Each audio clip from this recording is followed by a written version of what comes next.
नमस्कार दोस्तों, आज हम बात करेंगे ह्यूमन मेटानिमो वायरस के बारे में, जिसको कि आजकल चाइनीज़ वायरस भी कहा जा रहा है। ऐसा नहीं है कि ये सिर्फ चाइना से आया है।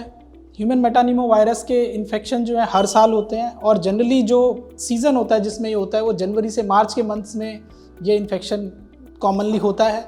और लास्ट ईयर भी हमने अपने हॉस्पिटल के अंदर 12 केसेस डिटेक्ट किए थे ह्यूमन मेटानिमो वायरस के।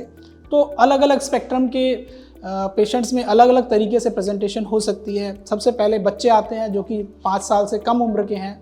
इसके बाद अडल्ट्स जो कि इम्यूनो कॉम्प्रोमाइज स्टेटस वाले हैं, यानी कि जो डायबिटिक हैं या जिनको कैंसर की थेरेपीज चल रही हैं या कोई हार्ट पेशेंट है या फिर कोई डायलिसिस पे है पेशेंट। इसके अलावा जो प्रेग्नेंट फीमेल्स हैं या ओल्ड एज पेशेंट्स हैं, इन लोगों में इस वायरस से थोड़ा सीवियर इलनेस होने का डर रहता है।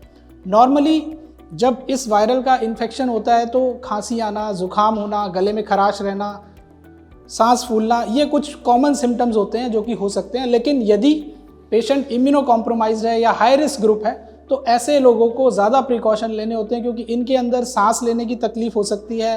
पेशेंट्स को कई बार ARDS निमोनिया भी हो सकता है, जिसके चलते पेशेंट को वेंटिलेटर की भी ज़रूरत पड़ सकती है।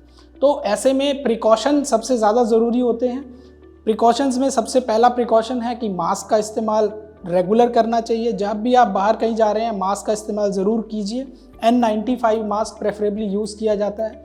इसके अलावा आप हैंड हाइजीन मेंटेन कीजिए। कहीं पे भी आप जाते हैं, कुछ भी आप खाते हैं या किसी चीज़ को टच करते हैं, उससे पहले आप हाथ ज़रूर धोइए। हमेशा जब भी खाने से पहले हाथ वॉश करने हैं। आँखों को टच करने से पहले, फेस को टच करने से पहले हैंड्स को प्रॉपरली सैनिटाइज़ कीजिए।